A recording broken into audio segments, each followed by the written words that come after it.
Hey young friends, Dr. Bill here. As always, I'm glad that you've chosen to spend just a few minutes with me as we continue making our way through the big names in the Bible. For the last several weeks, we have been moving through what is known as the book of the 12 in the Old Testament. The 12 minor prophets, those that don't get as much press and publicity. Well, we're almost done with those minor prophets, and when we are, we will be finished with the big names in the Old Testament. Today, however, we're going to talk about a man named Haggai and the book that bears his name. Now, unfortunately, we really don't know anything about Haggai at all. The book that he wrote is very, very short. There are only 2 chapters in it. And Haggai doesn't fill out any of his own story as he writes the book or as he proclaims his messages. We think his name means something on the order of feast or banquet, but that's about it. Now, the time in which Haggai preached and proclaimed the message of God was a very hard and difficult time.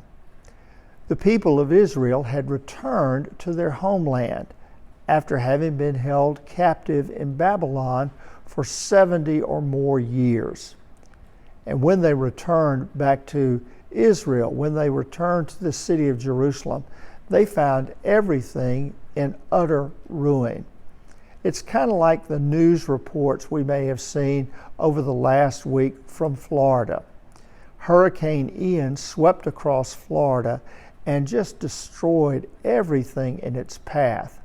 We have seen lots of pictures of houses that have been blown away and boats piled up like so much kindling wood, bridges and roads knocked out, everything just in terrible, terrible disarray. Well, we also know from that story that the people have a decision to make. Will they rebuild? Will they rebuild where they were, or will they simply move on and move away from Florida? We don't know. But the Hebrew people face the same issue as our friends in Florida do. They had to come and figure out how to rebuild their lives after having been in captivity for so long.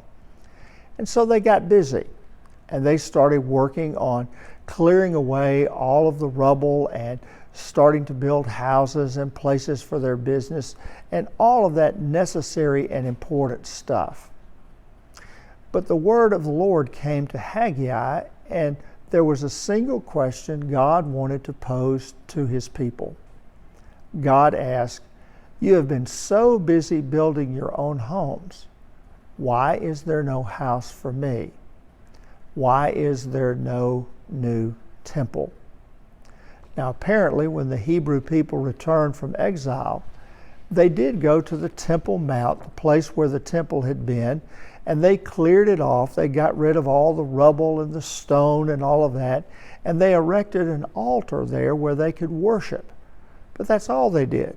They just built an altar and then moved on to taking care of their own lives. So Haggai presents the people with a question. Where is God's house? Where is the place set aside for worship? Where is the place that gives us a sign that God is present with his people? So Haggai was all about encouraging the people of Israel to rebuild the temple. In that light, the message of Haggai is really pretty simple, and we can boil it down to one important question. On our list of priorities, where does God fit in? On our list of priorities, where is God? Is he near the top of the list, or is he closer to the bottom? Sure, we have lots of things on our minds. We think about money, we think about our families, we think about homework or what we're going to do next. We have lots of cares and concerns.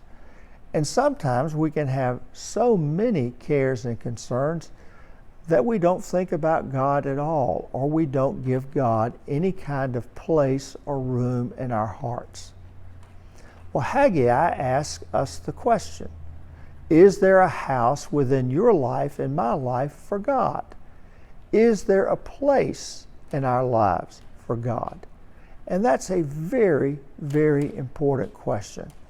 Haggai says that if we really want to honor God, we have to make sure that we have given God a good place within which to make His home. Well, that'll do it for today. As always, I thank you for joining me. You know that if you have any questions, you can reach out to me any way you want, and I'll try to answer your questions. I'll be happy to respond. In the meantime, I hope you have another great week, and I'll look forward to seeing you soon. Take care. Bye-bye.